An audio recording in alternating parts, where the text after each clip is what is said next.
मणि अपने गांव से दूर रहता था।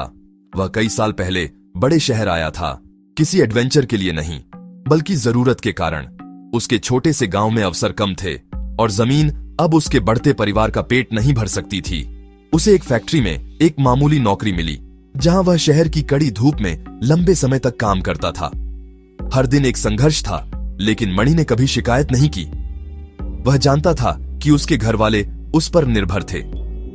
उसके बूढ़े माता पिता और उसका छोटा भाई, जो अभी भी पुश्तैनी घर में रहते थे, अपनी गुजारे के लिए उस पर निर्भर थे। वह उनकी उम्मीद था, एक बेहतर जीवन से उनका जुड़ाव था, और वह इस जिम्मेदारी को चुपचाप निभाता था। हर महीने बिना चूके सैलरी मिलते ही मणि सबयू से पहले उसका एक बड़ा हिस्सा घर भेजता था। यह पैसा ऐशो आराम के लिए नहीं था, यह जीवन की बुनियादी जरूरतों के लिए था। इससे महीने का राशन आता था, जिससे रसोई में हमेशा दाल चावल रहते थे। इससे बिजली के बिल भरे जाते थे, जिससे उनके छोटे से घर में एक बल्ब जलता रहता था। इससे उसके माता पिता की दवाइयां और कोई और छोटा मोटा खर्चा भी निकलता था। मणि खुद शहर में बहुत सादगी से रहता था। वह दूसरे मजदूरों के साथ एक छोटा कमरा शेयर करता था और एसबीयू से सस्ता खाना खाता था। यह सब इसलिए ताकि वह अपने अपनों को ज्यादा पैसे भेज सके। उसका छोटा भाई दूसरी तरफ एक अलग रास्ता चुना था। वह गांव में ही रहा, उनकी छोटी सी जमीन की देखभाल करता था। वह शादीशुदा था और उसे अपने छोटे परिवार के बारे में सोचना था, जबकि वह शारीरिक रूप से अपने माता पिता के साथ मौजूद था। आर्थिक बोझ पूरी तरह से मणि के कंधों पर था। यह एक अनकहा समझौता था, जो सालों से एक रूटीन बन गया था।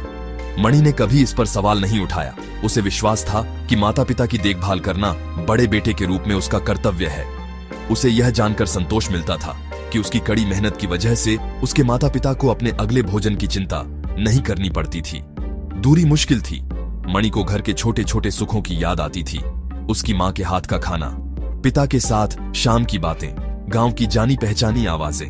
वह साल में केवल एक बार मुख्य त्योहार के दौरान ही जा पाता था। ये छोटी मुलाकातें अनमोल थीं। वह सबके लिए छोटे छोटे गिफ्ट लाता था और हर पल अपने परिवार की गर्मजोशी में डूब जाता था। वह अपने माता पिता के बालों में सफेदी और उनके चेहरों पर नई झुर्रियां देखता था, और इससे उसकी और भी कड़ी मेहनत करने की इच्छा मजबूत होती थी। मणि के लिए उसका परिवार ही उसकी दुनिया था, और उनकी भलाई ही उसके जीवन का एकमात्र लक्ष्य था। एक शाम उसके भाई के एक घबराए हुए फोन ने मणि की रूटीन को तोड़ दिया। उनकी मां बहुत बीमार हो गई थी। गांव के स्थानीय डॉक्टर ने कहा कि उनकी हालत गंभीर है और उन्हें तुरंत पास के शहर के एक बड़े अस्पताल में ले जाने की जरूरत है। यह खबर मणि को एक शारीरिक चोट की तरह लगी। इतने मील दूर होने के कारण उसे लाचारी की एक लहर महसूस हुई। उसके भाई की आवाज घबराहट से भरी थी। उसने बताया कि अस्पताल का खर्चा ज्यादा होगा और उन्हें तुरंत पैसे चाहिए। परिवार की थोड़ी सी बचत एडमिशन और टेस्ट के शुरुआती खर्चों को पूरा करने के लिए काफी नहीं थी। मणि का दिल डूब गया। उसने बस एक हफ्ते पहले ही महीने का खर्चा घर भेजा था और उसकी अपनी बचत भी कम थी। शहर महंगा था और घर पैसे भेजने के बाद उसके पास अगली सैलरी तक बस गुजारा करने लायक पैसे बचते थे।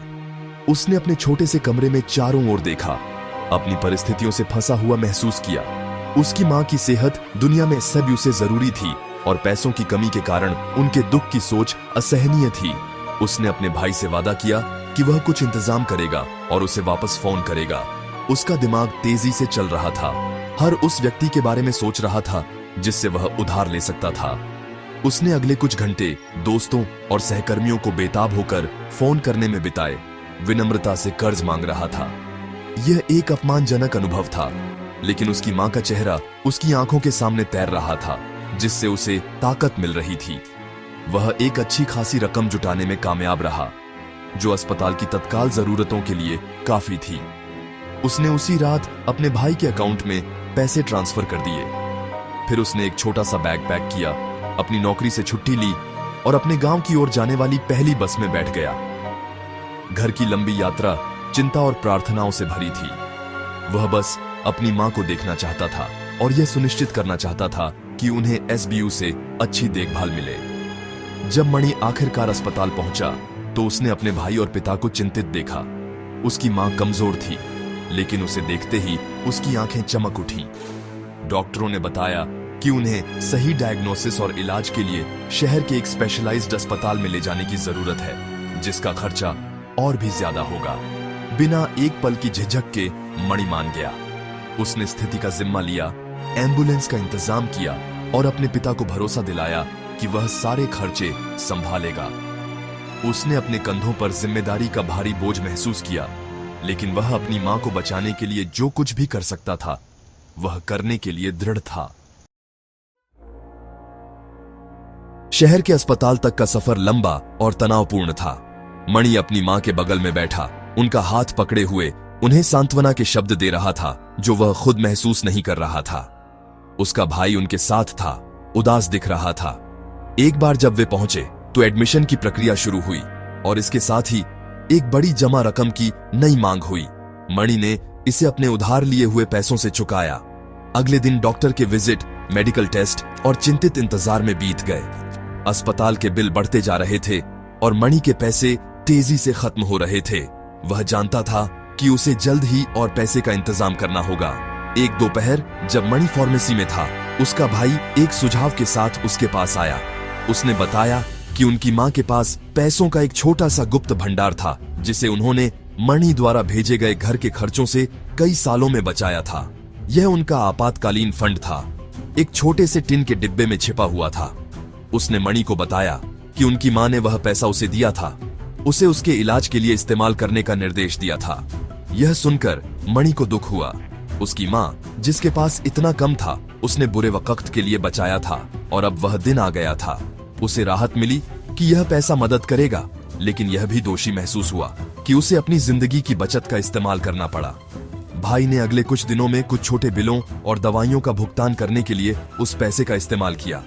मणि ने इस बीच अपने मालिक से संपर्क किया था और अपनी सैलरी पर एडवांस का अनुरोध किया था, जिसे शुक्र है कि मंजूरी मिल गई। उसने इस बड़ी रकम का इस्तेमाल प्रमुख अस्पताल के शुल्क का भुगतान करने के लिए किया, जिसमें एक जरूरी सर्जरी का खर्चा भी शामिल था।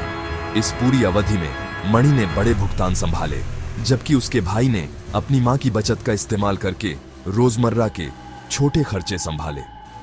मणि बस मदद के लिए आभारी था और उसने ज्यादा नहीं सोचा कि कौन क्या भुगतान कर रहा था। उसका एकमात्र ध्यान अपनी मां की रिकवरी पर था। शुक्र है, सर्जरी सफल रही। कुछ हफ्तों की देखभाल के बाद उनकी मां को आखिरकार डिस्चार्ज कर दिया गया। परिवार बहुत खुश था। वे गांव लौट आए। उनके दिल राहत और कृतज्ञता से भरे थे। मणि कुछ और दिनों तक रुका ताकि यह सुनिश्चित कर सके कि उसकी मां सहज थी, इससे पहले कि उसे शहर में अपनी नौकरी पर लौटना पड़े। संकट खत्म होता दिख रहा था और परिवार फिर से पूरा था। मणि को लगा कि उसके सभी प्रयास और वित्तीय संघर्ष इसके लायक थे। उसने एक बेटे के रूप में अपना कर्तव्य निभाया था और इससे बड़ी संतुष्टि और कुछ नहीं थी। मणि के जाने से कुछ दिन पहले वह अपने भाई के साथ हिसाब किताब निपटाने के लिए बैठा। उसे लगा कि परिवार के तौर पर उन दोनों के लिए आर्थिक बोझ को बांटना जरूरी है। मणि ने अपने खर्चों का एक मोटा मोटा हिसाब रखा था। जो पैसे उसने उधार लिए थे, सैलरी से एडवांस लिया था। यह एक बड़ी रकम थी। उसने धीरे से सुझाया कि उन दोनों को मिलकर मां के इलाज के कुल खर्चे में योगदान करना चाहिए और उसे बांटना चाहिए। उसे लगा कि यह एक सही और तार्किक बात है। वह अपने भाई से आधा भुगतान करने के लिए नहीं कह रहा था, बल्कि जो भी वह कर सकता था उतना योगदान करने के लिए कह रहा था, क्योंकि यह एक साझा पारिवारिक जिम्मेदारी थी। मणि को पूरी तरह से झटका लगा। उसके भाई की प्रतिक्रिया वैसी नहीं थी जैसी उसे उम्मीद थी। भाई बचाव करने लगा। उसने कहा, मैंने भी बहुत पैसे खर्च किए हैं। मैंने मां की सारी बचत बिलों का भुगतान करने में लगा दी।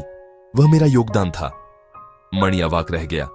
उसने समझाने की कोशिश की कि वह पैसा उनकी मां का था और यह आपातकाल में परिवार के सामूहिक उपयोग के लिए था। यह भाई का निजी पैसा नहीं था। मणि ने अपनी जेब से और कर्ज लेकर लगभग 3 गुना ज्यादा खर्च किया था, लेकिन उसके भाई ने इसे उस तरह से देखने से इनकार कर दिया। उसने जिद की कि उसने मां के पैसे का इस्तेमाल करके अपना हिस्सा चुका दिया है। उनके बीच एक असहज चुप्पी छा गई। मणि को एहसास हुआ कि उसका भाई अपनी आर्थिक जिम्मेदारी से बचने की कोशिश कर रहा था। मां की बचत को अपना योगदान बताकर वह चालाकी से अपना कोई भी पैसा खर्च करने की जरूरत से बच रहा था। बहस गर्मा गई। भाई ने तर्क दिया, तुम शहर में ज्यादा कमाते हो, यह तुम्हारा कर्तव्य है। मणि को बहुत दुख हुआ। पैसे से नहीं बल्कि रवैये से। उसने कभी भी अपने पैसे और परिवार की जरूरतों के बीच अंतर नहीं किया था। उसके लिए यह हमेशा हमारी मां, हमारा परिवार और हमारी समस्या थी। लेकिन उसका भाई इसे मेरा पैसा और तुम्हारा कर्तव्य मानता था। यह मुद्दा कभी हल नहीं हुआ। मणि भारी मन से शहर लौट आया, न केवल कर्ज से बल्कि अपने भाई के साथ अपने रिश्ते में आई दर्दनाक दरार से भी बोझिल था।